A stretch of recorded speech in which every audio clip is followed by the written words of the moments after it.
Rádio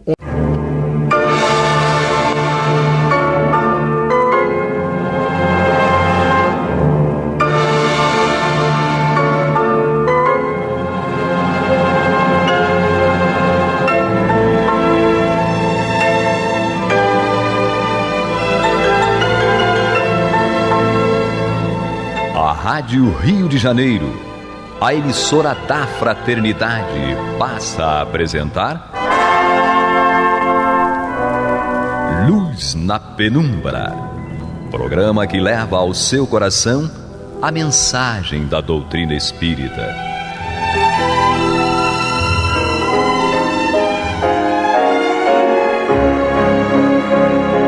E com vocês, João Batista, para o estudo de O Livro dos Espíritos, da obra codificada por Allan Kardec. Papai do céu, nos guarde, nos abençoe. Louvado seja nosso Senhor Jesus Cristo.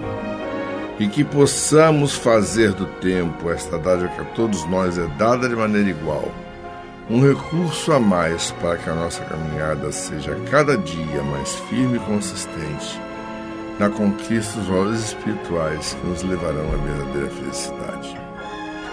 Hoje temos aqui conosco Astênio. Cada dia é uma página nova no livro da nossa vida. Américo, tá morrendo de saudade desse menino. Olá, querido irmão, querida irmã, membro dessa grande rádio, a Rádio Rio de Janeiro, emissora da Fraternidade. Sejam todos muito bem-vindos ao nosso Luz na Penumbra. E Guilhermina? É sempre muito bom estarmos juntos. Bom, gente, o estudo hoje aparentemente é curto, tá? Inicia o estudo de pluralidade das existências. Gente... Capítulo 4. Capítulo 4... Tem coisa. Da parte segunda, tá? Do livro segundo, do Livro dos Espíritos. Vamos começar indo de leve com a pergunta 166 e suas subperguntas. Começará com Astênio, depois com Américo e depois com Guilhermina. E eu serei o espectador privilegiado desse trabalho. Então está comigo, né? Vamos lá. O nosso primeiro subtítulo dentro da pluralidade das existências é exatamente a reencarnação, né, que bem sabemos é o coração da doutrina espírita, né? Sem o que Kardec chamou, né, de dogma da reencarnação, a doutrina espírita simplesmente não existiria, né? A ideia da reencarnação é o fundamento principal da doutrina dos espíritos. Então, na questão 166, Kardec indaga aos espíritos o seguinte: como pode a alma que não alcançou a perfeição durante a vida corpórea acabar de depurar-se, né? Então, a própria pergunta já merece uma série de análises, né, para tentar ser bem entendida. Primeiro, Kardec começa dizendo como pode a alma, né? Lá na introdução do Livro dos Espíritos, Kardec combina com a gente que nesse livro, quando ele utilizasse a palavra alma, ele estaria se referindo ao espírito encarnado. Quando ele utilizasse a palavra espírito, ele estaria se referindo ao espírito desencarnado, né? Mas parece que aqui nessa questão especificamente, onde ele botou como pode a alma, seria mais aplicado como pode o espírito, né? Porque o que torna... se a alma seria o espírito enquanto está encarnado, quem faz o seu progresso constante é o espírito, né? Como pode, mas a indagação foi como pode a alma que não alcançou a perfeição durante a vida corpórea. Mais um ponto para a gente imaginar. perguntar: é possível alguma alma alcançar a perfeição durante a vida corpórea? Né? Parece que durante a vida corpórea nenhuma alma alcança a perfeição. Até porque o nosso aperfeiçoamento é feito em diversos mundos. Né? Nós vamos passando para mundos de categorias mais elevados e daí por diante. Então, numa encarnação na Terra, nenhuma alma ou espírito alcançaria a perfeição. Né? Alcança uma melhoria, mas que não chega à perfeição. Então, voltando, como pode a alma que não alcançou a perfeição durante a vida corpórea acabar de depurar-se, né? Tornar-se pura, né? Depurar-se seria tornar-se pura. Um espírito, né, se tornaria puro, seria possível algum espírito tornar-se puro com uma existência? Bom, então, vistas essas questões, né, de interpretação da própria pergunta, os espíritos responderam a Kardec que para acabar de depurar-se, seria necessário a alma sofrer a prova de uma nova existência, né? E aí também essa questão da prova aqui de uma nova existência não tem qualquer relação com aquela separação de ideias entre prova e expiação, né? Porque alguém poderia dizer, mas por que a prova? Não poderia ser uma expiação, né? Só que a prova aqui está no sentido de experiência. Né? Então, para que o espírito alcance a prova, consiga depurar-se, ele precisa passar pela experiência de uma nova existência. E uma nova existência aqui também merece reparo, né? Porque são inúmeras novas existências. Né? É claro que a gente vai de uma em uma, né? Mas não de cada vez. Mas não apenas uma. Tá certo? Exato. Então era isso que eu tinha que falar sobre a questão 166 caput, né? Sem chegar nas letras A, etc.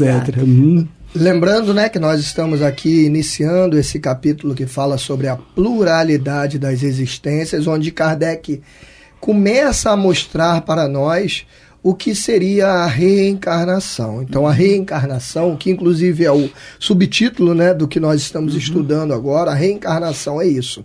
São essas nossas várias vidas sucessivas. Diz-se que o espírito, quando nós morremos, como se diz aqui no popular, quando nós morremos, diz-se que o espírito desencarnou, saiu da carne, foi para o plano espiritual. Isso. Algumas vezes vocês vão ver também nos livros, foi para a erraticidade, é usado esse termo também. E quando o espírito ele sai do plano espiritual e volta ao plano da carne, volta à matéria, volta novamente a entrar dentro de um corpo físico de carne, diz-se que ele está reencarnando. Isso é a reencarnação. E por que nós sabemos hoje que nós estamos aqui reencarnados e não encarnando pela primeira vez? Justamente porque nós estamos aqui falando e entendendo. Não seria possível um espírito, na sua primeira encarnação, já falar, ouvir, compreender com o nível que nós hoje conseguimos entender. Ter consciência. Isso tudo significa que para nós chegarmos a esse ponto, nós já passamos por diversas outras vidas na carne, ou seja, já passamos por diversas outras reencarnações. Então, reencarnação não é um bicho de 7 cabeças, não é nada de outro mundo. Reencarnar nada mais é do que isso, voltar à carne. Oportunidades que Deus nos dá. Para que a gente possa aprender a cada uma. Evoluir, né? Amadurecer, né? Porque a gente hoje precisa amadurecer. Apesar de nós hoje já termos consciência, já pensarmos, já conseguirmos entender, ouvir, colocar, sintonizar a Rádio Rio de Janeiro no nosso radinho e ouvir a rádio. Alguns assistem lá em casa eu assisto pelo aplicativo, na Alexa. Chama o aplicativo TuneIn. Você manda a Alexa assim, Alexa, abrir Rádio Rio de Janeiro no TuneIn. Aí ela vai lá e abre a Rádio Rio de Janeiro. O 166A tá com você. Tá comigo?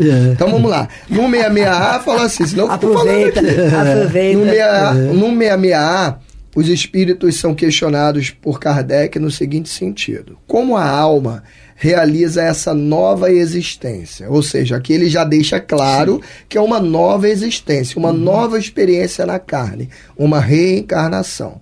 Será pela sua transformação como espírito? Resposta: a alma ao se depurar, sem dúvida sofre uma transformação. Mas para isso necessita da prova da vida corpórea. Mais uma vez aqui, os espíritos, né, ratificando, confirmando a necessidade que nós temos de outras vidas corpóreas, de diversas encarnações ou reencarnações, já que eu estou voltando à carne, para que eu possa passar por esse processo de depuração. Aos poucos, através dessas várias reencarnações, através do que eu aprendo e também do que eu sofro, as dores me fazem crescer como ser humano, as experiências que eu passo me fazem crescer como ser humano, às vezes me fazem crescer pouquinho ou muito, de acordo com o meu livre-arbítrio, se eu resolvo aproveitar aquilo ali ou não. Mas cada experiência e cada dor vai me fazendo crescer um pouquinho, de modo que cada reencarnação é uma oportunidade a mais para que eu possa me depurar. E aí? A gente está estudando na teoria, mas na prática, o que temos feito dessa nova reencarnação que recebemos para nosso aperfeiçoamento? Será que eu estou tentando ser menos egoísta, menos vaidoso, menos orgulhoso, menos mal-humorado? Será que eu estou tentando pelo menos olhar para mim no espelho de maneira sincera e enxergar os meus defeitos, aquilo que eu preciso depurar? Porque o mais importante para o ser humano é isso. Claro. É olhar para o espelho e ver aquilo que ele precisa mudar. É o objetivo, né? É o objetivo. Américo, só um ponto que eu achei também importante a gente chamar a atenção, já na própria pergunta mesmo, né? Como a alma realiza essa nova existência? Será pela sua transformação como espírito? Kardec era extremamente culto, né? E ele sabia que as igrejas pregavam que quando Jesus ensinou que era preciso nascer de novo, né, para entrar no reino de Deus, etc., é preciso nascer de novo, já na história do Nicodemos, a igreja interpreta aquilo dizendo que é nascer como espírito. Quer dizer, quando você participa do batismo, etc., né? Então, aí Kardec quis saber, é isso mesmo, né? Qual a opinião de vocês a esse respeito, né? Aí eles disseram, a alma, ao se depurar, né, quando ela se depura, sem dúvida, ela sofre uma transformação. Mas para que ela sofra a transformação, ela necessita da prova da vida corpórea. E, a meu ver, essa palavra necessita, ela tem uma grande importância, porque necessário é aquilo que não poderia ser de outro modo. É obrigatório. É obrigatório. Então, estabeleceu Deus que ninguém chegará à perfeição sem a vida corpórea. Quantas forem necessárias. Quantas forem necessárias. E aí vem a velha história. Quanto mais rápido depende da gente. Quantas vidas teremos aqui no mundo ainda de provas e expiações? Quantas vidas teremos nos mundos mais felizes? Depende de nós. Pode até ter uma música, né? Mas agora, se vocês me permitirem, a gente tem que ir à nossa vinheta. Você está ouvindo pela Rádio Rio de Janeiro o programa Luz na Penumbra, com estudo de O Livro dos Espíritos, na apresentação de João Batista. Voltando. Com Guilhermino. Aí, continuando, né? Já vimos e tal, necessita de prova de vida corpórea, que ficou óbvio. A 166B pergunta, Kardec pergunta, a alma passa, portanto, por muitas existências corpóreas? É o raciocínio lógico. É necessário para a nossa perfeição, o objetivo é a perfeição, e já compreendemos que é necessário novas existências. E aí Kardec pergunta, a alma, então, passa por muitas existências corpóreas? Aí é aquilo que a gente estava comentando. Sim, todos nós temos muitas existências corpóreas.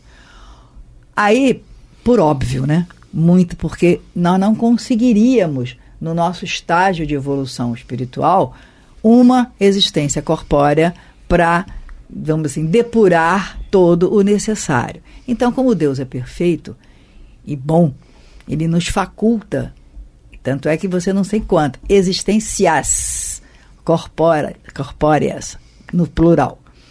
E aí ele responde, sim, todos nós temos muitas existências corpóreas, para frente e para trás, que é o mais interessante, para frente e para trás. As que já foram cumpridas e as que foram para frente. Os que dizem o contrário querem manter-vos na ignorância em que eles próprios se encontram. Esse é o desejo deles. Então, sem entrar em detalhes, sem entrar em conflitos, sem entrar em controvérsias, é raciocínio.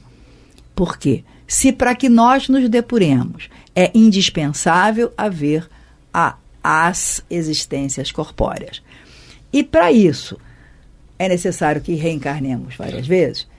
Aqueles que dizem, e algumas pessoas dizem, que não é assim não, não é assim não, é uma só.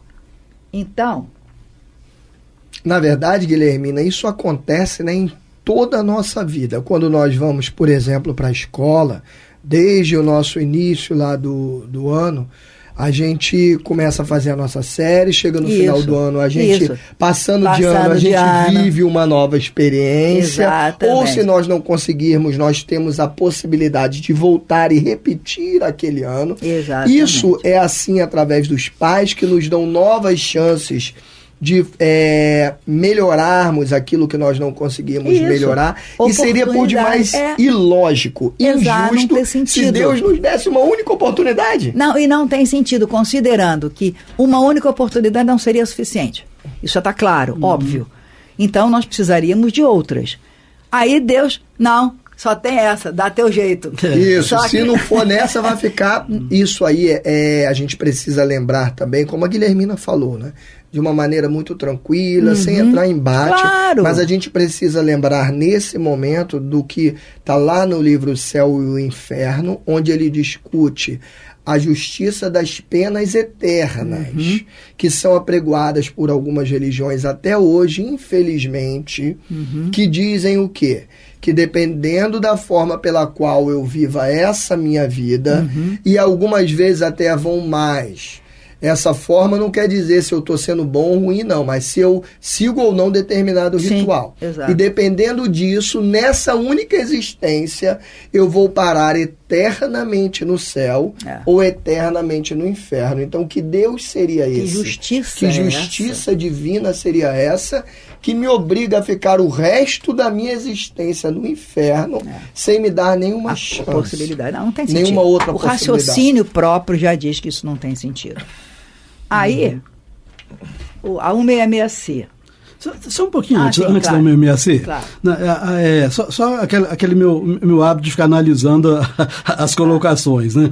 Porque quando Kardec indaga, a alma passa, portanto, por muitas existências corpóreas, e aí o espírito que deu a resposta diz sim, todos nós temos muitas existências corpóreas. Então, ele se enquadrava também no conceito. Isso. E, obviamente, que são todos, não existe exceção. Ele poderia dizer sim, as almas passam por muitas existências, exceto... Algumas almas. Algumas. Jesus, por exemplo. E Jesus não é exceção. Né? Então, os anjos de hoje fizeram-se anjos ao longo de muitas existências. Tempos que a gente não possa sequer imaginar. Sim. Nosso raciocínio... Não há privilégio, né, para Deus. Deus cria todos da mesma forma e todos precisam passar pelas mesmas situações. Perfeito. E os que são espíritos puros só encarnam com missões a cumprir. E eles já sabem que são injustiçados, que não serão respeitados, mas marcarão a história de cada planeta onde tenham pisado. Por isso que ele olha o João dando spoiler aí. Cenas dos próximos programas, olha. Tcharam. Aí vamos lá, na 166. Se você quer saber mais sobre isso, o João acabou de comentar. Continue. Assista a próxima semana.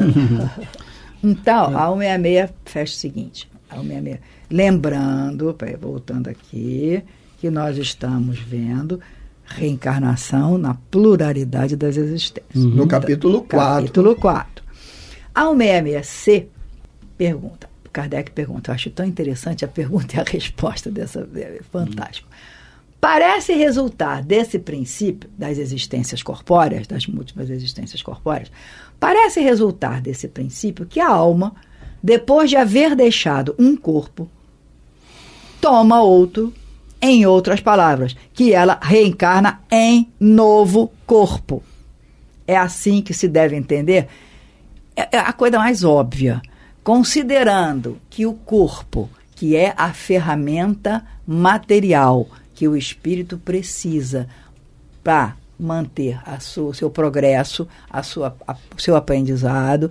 Então, a principal ferramenta para esse corpo, para esse mundo em que vivemos, tem que ser a ferramenta própria para o espaço, para o mundo em que vivemos. Então, para este mundo, nós precisamos de um corpo.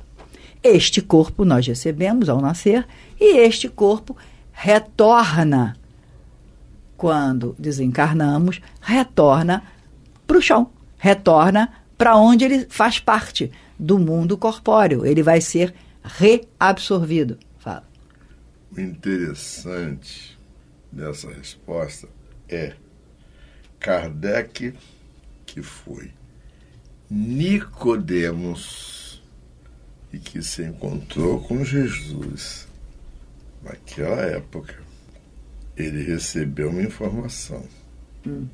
Lá com Jesus. Exatamente.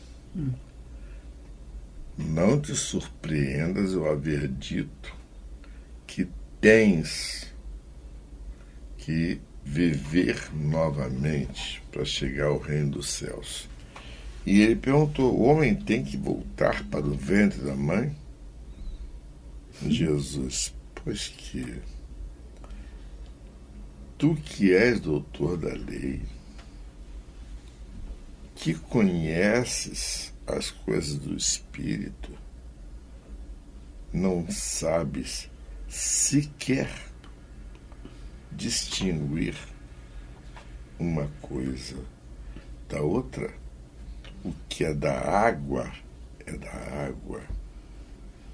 O que é do Espírito é do Espírito.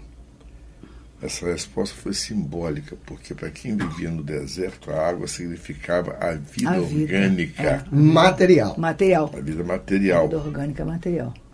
E Espírito Sim. era o Espírito, que era um conceito que os judeus tinham. Já existia. Já naquela existia. época. Então, digamos assim, ele refez a mesma pergunta. E a resposta do Espírito foi direta e objetiva. Foi direta e objetiva por causa do seguinte: foram 20 séculos depois. Foram milhares levados para as fogueiras. Foram milhares torturados, inclusive em nome de Jesus. Parece até piada. É os absurdos da humanidade. E se me permite só uma colocaçãozinha aqui, lembrando do período, né, como o João contextualizou, nesse momento aqui que Kardec faz essas perguntas, não havia assim, uma grande mudança de raciocínio. Desde a época que Jesus chegou até esse momento de Kardec, o raciocínio era mais ou menos o mesmo sobre as coisas espirituais. Não mudou muito, as pessoas não conseguiram compreender muito Jesus, apesar de ter passado tanto tempo. Então, quando Kardec pergunta isso, nesse momento agora, já aqui fazendo o Livro dos Espíritos, se a alma, né, ou se o espírito, depois de haver deixado um corpo, toma outro, ou em outras palavras, é um novo corpo, é por quê? Porque até esse momento acreditava-se que o nosso corpo, que decompôs, foi lá comido pelas formigas, os ossos foram reintegrados ao solo. As pessoas acreditavam que aquele corpo iria reviver. E aí isso Kardec pergunta, vem cá, é o mesmo corpo? E os espíritos respondem, evidentemente. Ou seja, é óbvio, claro e evidente que é um novo corpo. O corpo que a gente utiliza, a nossa ferramenta de evolução, ele tem início, meio e fim, porque ele faz parte desse planeta. Aliás, Guilhermina, isso pra mim é uma boa vantagem, porque o meu corpo hoje é baixinho, feinho, minha cara não é muito lá bonita, então vou ter oportunidade de conseguir um corpo melhor. Então queira o atlético. Vou ter um corpo só atlético. Agora, uma coisinha só. Me faz lembrar uma piadinha, né? Em que o sujeito iria reencarnar e acreditava que ia tomar o antigo corpo. E ele encontra um anjo que está na campina onde ele foi sepultado. Onde está meu corpo? Uai, uma parte dele está aqui. Aqui é a grama. O outro é a mangueira aqui. Se você quiser comer um pedacinho dele, você pega uma manga e come. E por aí foi. É isso aí. Não, aí a resposta, só para fechar a pergunta, é assim que se deve entender? Exatamente. Evidentemente. Então, eu vim aqui para, não somente para explicar, mas também para atrapalhar de vez em quando. Então, reflitamos a respeito, que o Papai do Céu nos guarde, nos abençoe, hoje, agora, para todo sempre.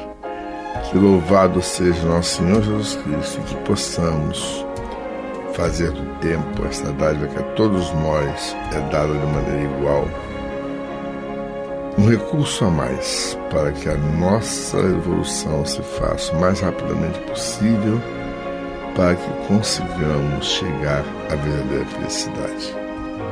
Graças a Deus. Graças a Deus. Você está ouvindo o programa Luz na Penumbra.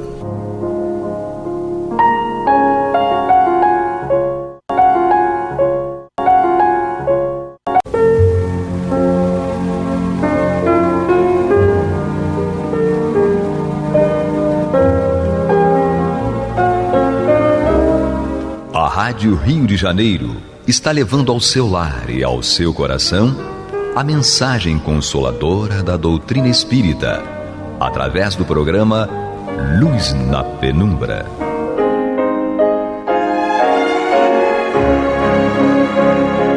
E com vocês, Antônio de Pádua Barbosa, para comentar o Evangelho segundo o Espiritismo, da obra codificada por Allan Kardec. Muito boa noite, meus caros amigos. Estamos aqui em continuidade ao programa Luz na Penumbra, no qual nós estudamos o Evangelho segundo o Espiritismo de Allan Kardec. Hoje nós vamos dar início propriamente dito ao assunto do livro, que é o estudo do Evangelho de Jesus. Vamos iniciar o seu capítulo 1, cujo título é Não Vim Destruir a Lei, e que trata de algumas informações passadas por Jesus, mas principalmente estuda basicamente a origem de todo o conceito religioso judaico-cristão. Que vocês têm que se lembrar que Jesus era judeu. Ele veio, encarnou no povo judeu. Todos os seus ensinamentos eram baseados em ensinamentos trazidos por Moisés e pelos profetas. Então, ele estava falando para os judeus, e que mais tarde ele tinha certeza que isso ia se espargir pelo mundo. Mas ele se baseou todo o seu ensinamento nos preceitos religiosos, filosóficos do judaísmo. Então, eu acredito que por esse motivo, Kardec inicia o estudo efetivo do Evangelho segundo o Espiritismo pela lei de Moisés, pelos 10 mandamentos trazidos por Moisés.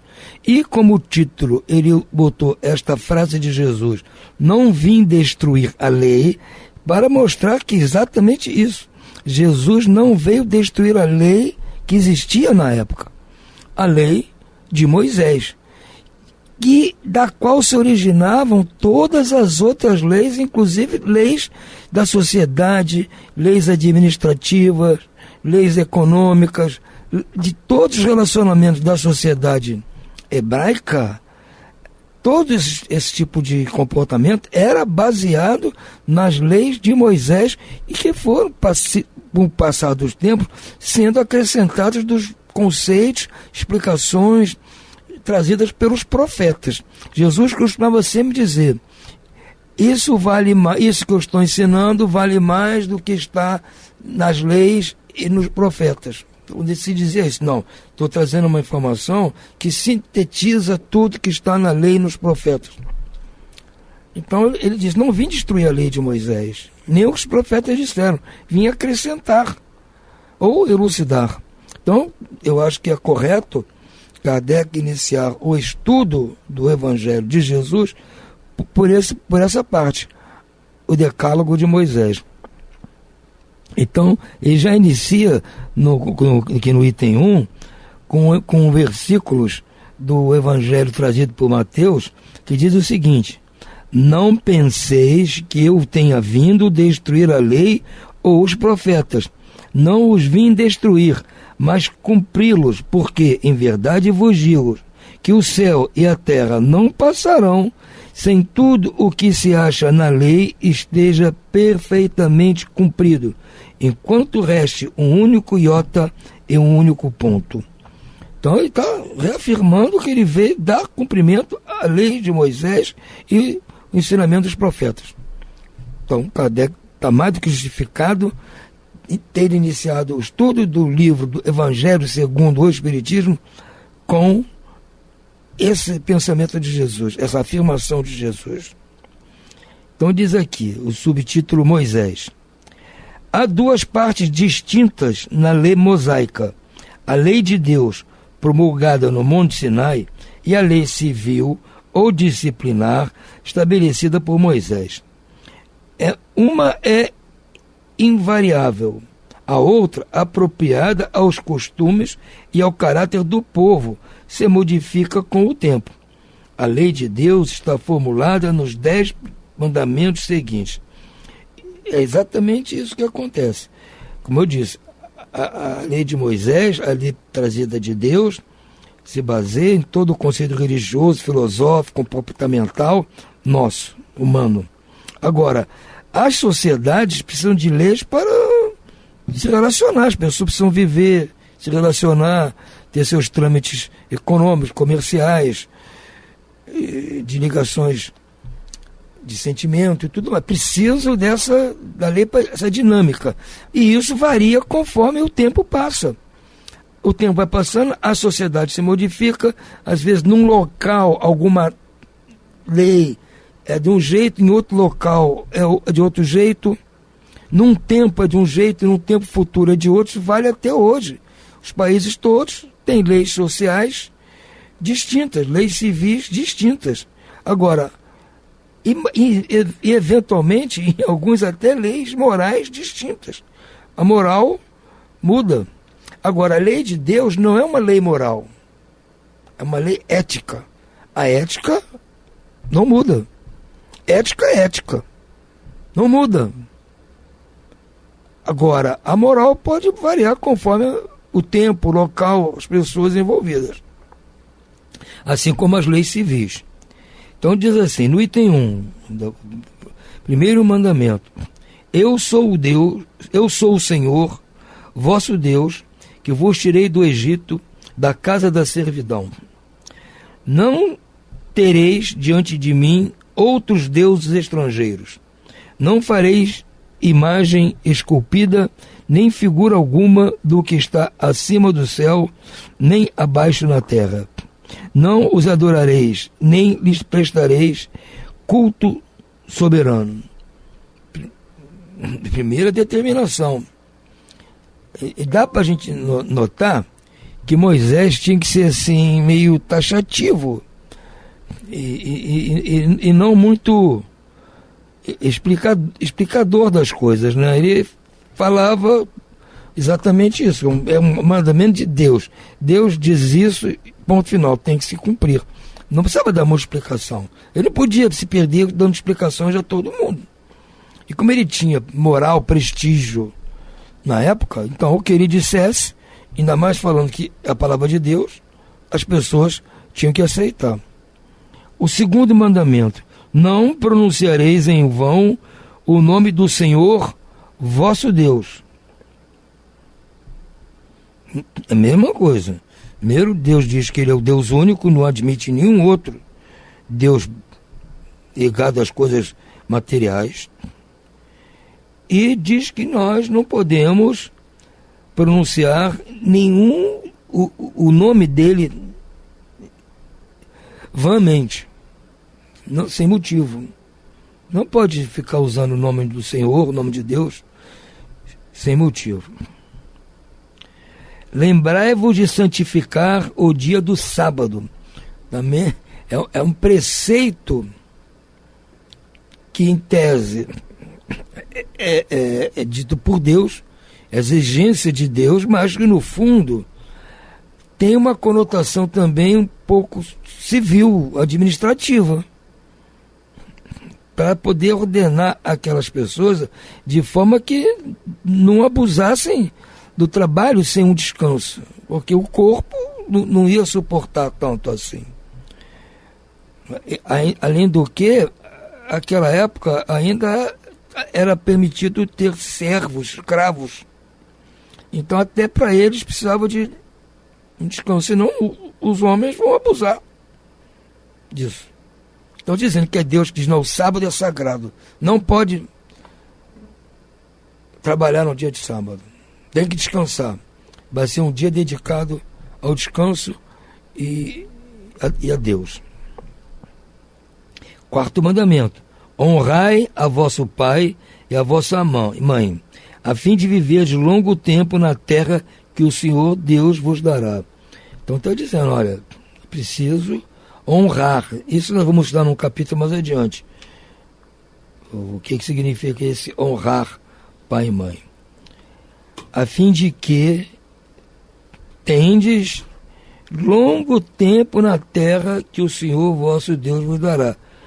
Aí há interpretações que terra seria essa. Isso também nós vamos estudar mais adiante. Não matareis. Isso não precisa de muita explicação. Não cometereis adultério. Também não precisa de muita explicação. Não roubareis. Idem. Não prestareis falso testemunho contra vosso próximo. Não precisa de muita explicação. Não desejareis a mulher do vosso próximo.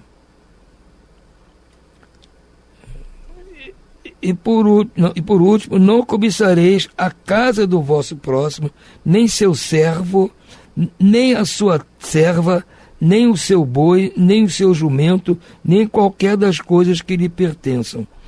Deus aqui precisou ser detalhista, explicando o quê? Porque já diz que não deve cobiçar a mulher do próximo. E não cometereis adultério, já significam quase a mesma coisa. Não cobiçareis a casa do vosso próximo, etc, etc, etc, também está junto do que não roubareis. Mas tinha que ser explícito aquelas pessoas. Essa lei é de todos os tempos e de todos os países, e tem por isso mesmo caráter divino. Todas as outras são leis que Moisés estabeleceu, obrigado a manter por temor um povo naturalmente turbulento e indisciplinado, no qual tinha ele de combater arraigados abusos e preconceitos adquiridos durante a escravidão do Egito. Para imprimir autoridade às suas leis, houve de lhes atribuir origem divina, assim como fizeram todos os legisladores dos povos primitivos. A autoridade do homem precisava apoiar-se na autoridade de Deus, mas só a ideia de um Deus terrível podia impressionar homens ignorantes, nos quais o senso moral e o sentimento de uma justiça reta estavam ainda pouco desenvolvidos. É evidente que aquele que incluíra entre os seus mandamentos este, não matareis, não fareis mal ao próximo, não poderia contradizer-se fazendo da exterminação um dever. As leis mosaicas propriamente ditas tinham, pois, um caráter essencialmente transitório. Sim, elas estão sendo aplicadas, como ele diz aqui muito bem, a um povo bruto, que ficou mais de 400 anos no cativeiro, na escravidão. Então, é muito difícil você vir por leis de amor, de perdão.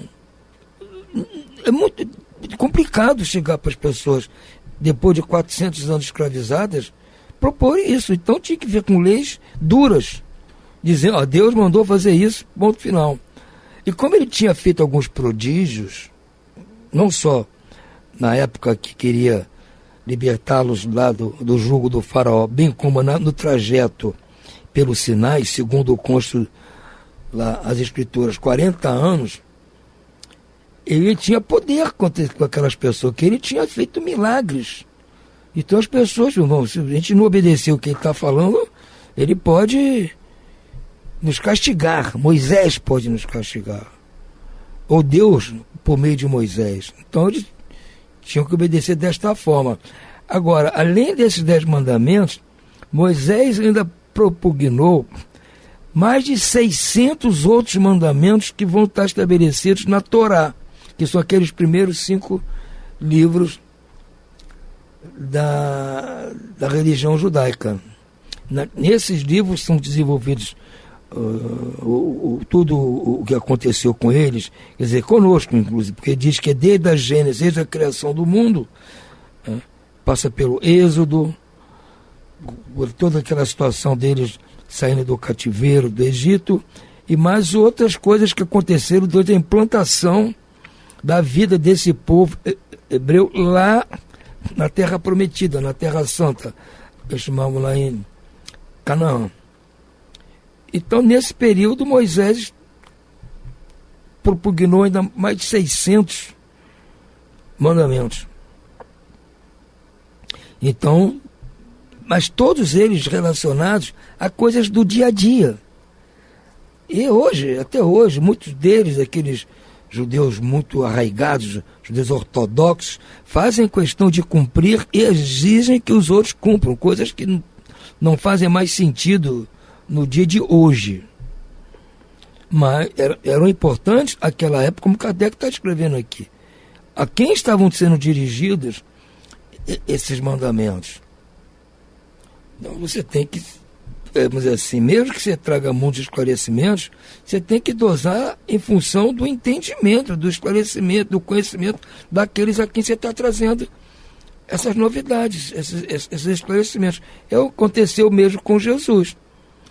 Os judeus já tinham avançado, após essa passagem de Moisés, 1.200 anos na chegada do Cristo. Tinham passado por outro cativeiro na Babilônia, sofrido invasões de outros povos, estavam naquela época de Jesus sob o jugo do Império Romano, mas tinham de alguma forma evoluído alguma coisa, mas não era um povo totalmente evoluído.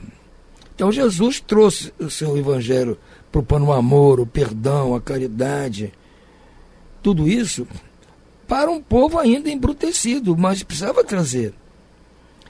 E isso ficou, pelo menos, impregnado em alguns de seus seguidores que, após sua partida, disseminaram esses ensinamentos para nós hoje. Chegamos até hoje em nós. E nós estamos aqui hoje estudando esses ensinamentos.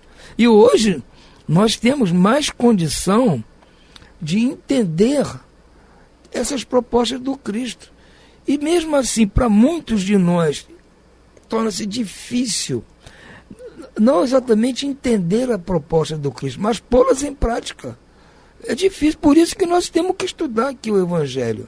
Está estudando, acaba a estudar, volta a estudar, acaba, volta a estudar, porque é difícil para nós pormos em prática, cumprirmos tudo aquilo que Jesus ensinou de uma forma amorosa para nós. E nós, ainda pela nossa ignorância, temos dificuldade. Pode ser que num futuro, muito lá na frente, nós já temos um outro entendimento, já aceitemos tudo isso que Jesus propôs de uma maneira mais calma, mais simples, mais proveitosa. Na realidade, este é o conceito que, no meu ponto de vista, vai vigorar no futuro. É o conceito de fraternidade. Nós todos seremos irmãos, seremos fraternos. E nós, nos tratando fraternalmente, teremos mais facilidade de entender o conceito de amar o próximo, perdoar, sermos indulgentes, praticar a caridade. Todos esses conceitos com os quais nós concordamos hoje, nós estamos de acordo. Na época do Cristo, talvez a grande maioria não estivesse de acordo, não aceitasse isso. Na época de Moisés, então, nem pensar. Hoje nós já aceitamos. A nossa dificuldade hoje é pôr em prática isso. Pôr em prática. É a nossa luta contra as nossas más inclinações. É que o Evangelho aqui, segundo o Espiritismo, vai nos propor lá no capítulo 17, falando a respeito do verdadeiro espírita.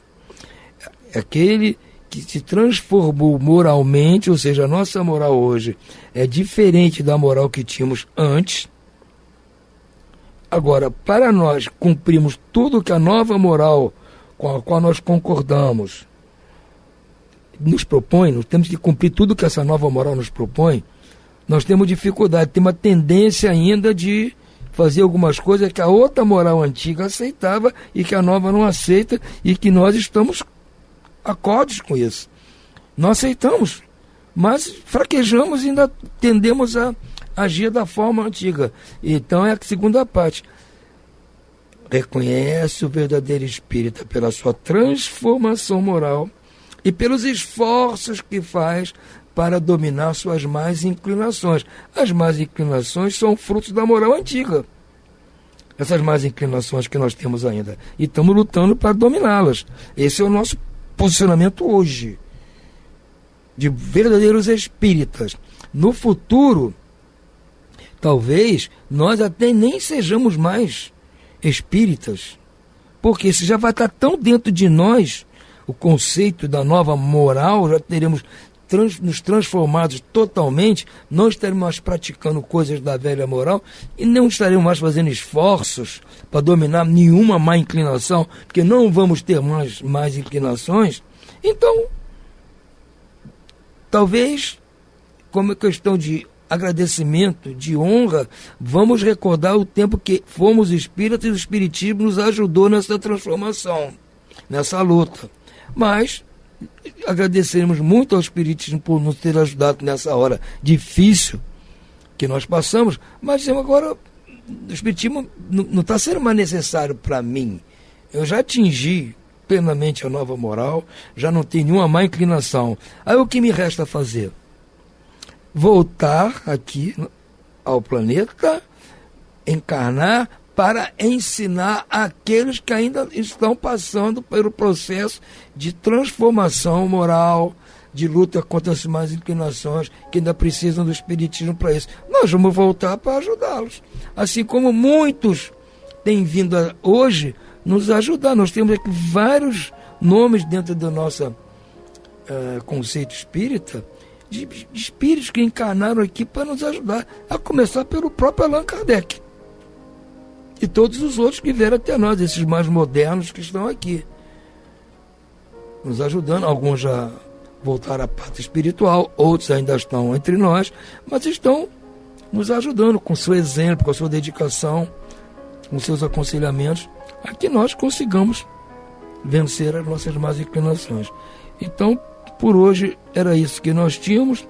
No próximo programa vamos dar continuidade ainda ao capítulo 1, no qual nós vamos estudar a parte chamada O Cristo, que começa no item 3.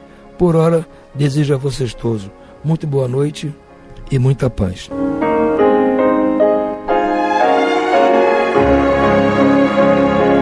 E vamos ouvir agora a prece de encerramento de nosso programa, na voz de Geraldo de Aquino.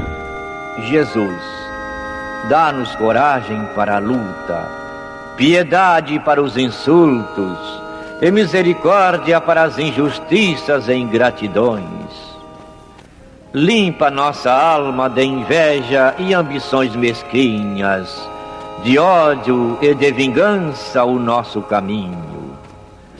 E que dentro em pouco, ao recolher-nos de novo ao calor do nosso leito, para que o sono nos dê a paz e o esquecimento das tristezas humanas, possamos sentir, Senhor, no mais íntimo de nosso ser, a doçura indefinível do Teu amor e a grandeza incomparável da Tua divina presença. Que assim seja.